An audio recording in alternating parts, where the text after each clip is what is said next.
सही। सीमा हैदर पे रोक लगाओ। चैनल तो ये अगर ये बंद तो ये होंगे जो हमने केस में लिखे हैं, ये तो बंद हो गए होंगे 100%। और जो मटेरियल डाला है वो भी डिलीट होगा। ये एसएचओ को ऊपर वो 6 महीने की जेल एसएचओ को होगी अगर अदालत का आदेश ना मानने पर। फरीदाबाद की सेशन कोर्ट में जब मैंने तमाम कमियां बताई, तमाम लैप्स बताए, तमाम सबूत रखे, तो फरीदाबाद की पॉस्को कोर्ट ने मेरी कंप्लेंट को स्वीकार किया। ये बहुत बड़ी चीज है कि एक गंदी बीमारी का एड्स का इलाज हो सकता है। मोमिन मलिक का काठे का कानूनी इलाज नहीं है, ये मैं कहता हूँ। कोर्ट में जिस टाइम आर्गुमेंट हुई और हमने सारी चीजें ऑनरेबल कोर्ट के सामने रखी, और यूट्यूब के जो वकील साहब थे वो भी काफी अच्छे वकील साहब थे और काफी बोल्ड वकील साहब थे, उन्होंने भी अपनी बात को मजबूती से रखा। ऐसी बात नहीं है कि मैं कह दूं कि मैं ही बहुत बड़ा धुरंधर हूं, नहीं, उन्होंने भी अपनी बात को बहुत मजबूती से रखा और मैंने भी अपनी बात को मजबूती से रखा। तो जज साहब जब कहने लगे कि ये चैनल बंद कराने हैं, तो ये जो चैनल्स है जो आपने केस में लिखे इनको बंद कराना है या आप क्या चाहते हो उसमें? तो मैंने बताया जी इनको बंद कराना मेरा मकसद नहीं, ये तो बंद होंगे ही होंगे, लेकिन ये जो चैनल हमने रखे हुए हैं अगर ये चैनल बंद कर देते हैं तो ये बड़ी शातिर है, कई दिनों से जो है नए नए चैनल बना रही है, और लगा कभी कोई राज के नाम से, कभी मीना फैमिली के नाम से, तो अगर ये चैनल बंद भी कर देंगे 10 चैनल और बना लेगी, उन पे आके लाइव बैठेगी। तो जनाब हम तो ये चाहते हैं कि चोर को पकड़ने की बजाय जहां से चोर पैदा हो रहे हैं वहां पकड़ो, उस पॉइंट को पकड़ो। तो कहा कि फिर इसमें जज साहब कहने लगे तो फिर आप, मैंने कहा जी सीमा हैदर पे रोक लगाओ, हाँ सही। सीमा हैदर पे रोक लगाओ। चैनल तो ये अगर ये बंद तो ये होंगे जो हमने केस में लिखे हैं, ये तो बंद हो गए होंगे 100%। और जो मटेरियल डाला है वो भी डिलीट होगा, ये बंद भी होंगे 100%। लेकिन अगर इन चैनल को बंद कर दिया जाए, कल को दूसरा चैनल बना लेगी, कौन इसका हाथ पकड़ेगा? तीसरा बना लेगी, क्योंकि इसको डर तो है नहीं, इसको पता जेल तो तुझे जाना ही जाना है। तो हमने ये कहा कि ये रोज रोज न, हमने अपनी चाल चली आगे, अपना दिमाग यूज किया कि रोज रोज नए चैनल की बजाय हम सीमा हैदर पे ही जनाब रोक लगवाना चाहते हैं। भले ये चैनल रहे या ना रहे, वो यूट्यूब को देखना है या जज साहब आपको देखना है, क्योंकि ये तो केस में लिखे हुए, ये तो उड़ेंगे ही उड़ेंगे। नया चैनल ना बने, हम तो चाहते हैं कि इस पे रोक लगे। तो जज साहब ने ऑर्डर के अंदर सीमा हैदर पे ही रोक लगाई है। अब आप बताओ कौन सा फैसला अच्छा था? अगर खाली चैनल बंद कराने का फैसला अच्छा था या सीमा हैदर पे रोक लगवाने का फैसला अच्छा था? अब इसमें ये किसी के चैनल पे नहीं जा सकती, किसी दूसरे की चैनल को यूज नहीं कर सकती, यानी कि इंस्टाग्राम, फेसबुक, यूट्यूब को ये यूज ही नहीं कर सकती, उस पे कोई वीडियो नहीं डाल सकती, कोई वीडियो उसको जो ना उसको पब्लिश नहीं कर सकती, और मेरे खिलाफ तो कोई डेरोगेटिव मार्च नहीं कर सकती, एक लफ्ज नहीं कह सकती, और कोई डिफेमेटरी बात नहीं कर सकती कहीं भी। यानी अगर कोई चैनल वाला भी आता है ना, जो नेशनल चैनल है, जो इंटरव्यू, वहां भी मेरे खिलाफ एक वर्ड नहीं बोल सकती है। ऐसा बढ़िया ऑर्डर पास करा है।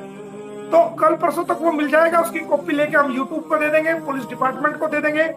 हमने एसएचओ को इसीलिए पार्टी बनाया, अगर एसएचओ इसको बंद नहीं कराएगा तो एसएचओ को ऊपर वो 6 महीने की जेल एसएचओ को होगी अगर अदालत का आदेश ना मानने पर। अगर एसएचओ ने इसके चैनल बंद नहीं कराए ना, और उसको ऑर्डर दे देंगे हम कोर्ट के, उसको रिसीव करा देंगे, और ये फिर भी यूज करती है, तो एसएचओ के खिलाफ हम कोर्ट ऑफ कंटेम्प्ट फाइल करेंगे। कोर्ट ऑफ कंटेम्प्ट एक्ट 1971, और उसके अंदर जो है कि सेक्शन 3 की सबसेक्शन ए और बी के तहत 71 या 76 है मेरे ख्याल से।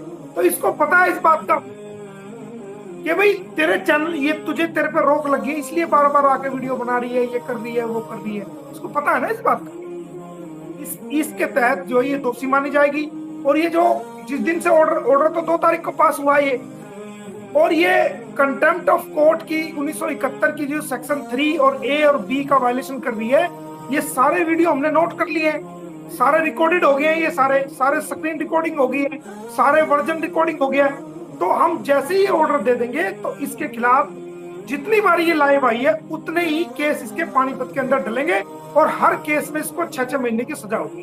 ये कानून की गलतियों को कब पता चला? जब मैंने बारीकी से छानबीन करी, हर चीज को मैंने बारीकी से किया। इसीलिए तो ये तमाम पहलू मैंने कोर्ट में रखे। इसीलिए तो जो फरीदाबाद की सेशन कोर्ट है, फरीदाबाद की सेशन कोर्ट में जब मैंने तमाम कमियां बताई, तमाम लैप्स बताए, तमाम सबूत रखे, तो फरीदाबाद की पॉस्को कोर्ट ने मेरी कंप्लेंट को स्वीकार किया। ये बहुत बड़ी जीत है, बहुत बड़ी जीत है बहन जी ये, कि पॉस्को की धाराओं में एपी सिंह के खिलाफ, नेत्रपाल के खिलाफ, सचिन मीना के खिलाफ, सीमा हैदर के खिलाफ और 10-12 अन्य लोगों के खिलाफ जो है वो केस एडमिट हो चुका है। और एक तारीख में उसमें तारीख लगी हुई है। तो अब जितने भी अधिकारी हैं, उन सारे अधिकारियों को बुला करके कोर्ट पूछेगी, सेशन कोर्ट, के बताइए ये आपने ऐसा क्यों किया? तो फंस तो वो खुद ही जाएंगे। लेकिन फिर भी मैं उनको एक सुधार का मौका दूंगा कि चलो तुम्हें नॉलेज नहीं था, कोई बात नहीं, अपनी भूल को अब भी सुधारो और इस पे कानूनी कार्रवाई करो, क्योंकि नहीं तो वो फंस जाएंगे, उनकी नौकरी खराब हो जाएगी। अगर मैं चाहूं तो उनकी जो 1 तारीख को जो वहां उनकी पेशी होनी है, अगर मैं चाहूं तो उनकी नौकरी खराब करा सकता हूं। कोर्ट ही अपना उनका संज्ञान लेकर के उनकी डिपार्टमेंट इंक्वायरी खुल जाएगी कि आपने ऐसा क्यों किया। लेकिन मैं मामला पाकिस्तान से जुड़ा हुआ है, इसलिए मैं अपने भारत के अधिकारियों के प्रति कोई ऐसा एक्शन नहीं लूंगा। मैं ये चाहता हूं, अगर ये भारतीय होती तो शायद मैं एक्शन ले लेता, लेकिन क्योंकि मैटर वहां का है, कोई हमारी हंसी ना उड़ाए, कोई हमारे भारतीय अधिकारियों की जो इन्होंने गलती कर दी सो कर दी, लेकिन मुझे इनकी पूरी इज्जत रखनी पड़ेगी, क्योंकि मैं भारतीय हूँ। मैं नहीं चाहता मेरे भारत के अधिकारियों की कोई हंसी उड़ाए। सही। तो मैं इनकी क्योंकि वो हमारे ही भाई है, वो हम जैसे ही लोग हैं। चलो, जो उन्होंने गलती कर दी उस गलती का तो मैं सुधार कराऊंगा, लेकिन अगर मैं कोई एक्शन लेता हूं तो उनको जेल भी करा सकता हूं, अगर मैं चाहूं तो उनकी नौकरी भी खराब करा सकता हूं। लेकिन मैं एक पाकिस्तानी मैटर होने की वजह से अपने भारतीयों के साथ, अपने भारत के विभाग के लोगों के साथ जो उन्होंने गलती है उसका सुधार तो कराऊंगा, कानूनी सुधार उनको करना पड़ेगा, उनकी मजबूरी है। नहीं करेंगे, अगर मैं उनको भी बचाना चाहूं तो फिर कोर्ट उनको अंदर कर देगी, कोर्ट उनके खिलाफ जो है कार्रवाई कर देगी, तो वो बच नहीं सकेंगे वो लोग। इसलिए मैं उनको समझाऊंगा जब वो आएंगे कि तुम्हारे बच निकलने का जो कानूनी रास्ता है आप ये करो, वरना तो अगर कोर्ट ने आपके खिलाफ एक्शन ले लिया या मैंने एक्शन ले लिया तो ये न केवल आपकी नौकरी खराब होगी, आप जेल भी जाओगे, और उसके अलावा आपकी वजह से हमारे भारत की बदनामी पूरी, क्योंकि आपको पता अगर ये गलती पकड़ी गई तो पाकिस्तान के लोग तो हंसना शुरू कर देंगे कि भारत के पुलिस वालों ने कौन सी गलती करी, उनको तो हम रोक नहीं सकते, वो तो मजाक बनाना शुरू कर देंगे।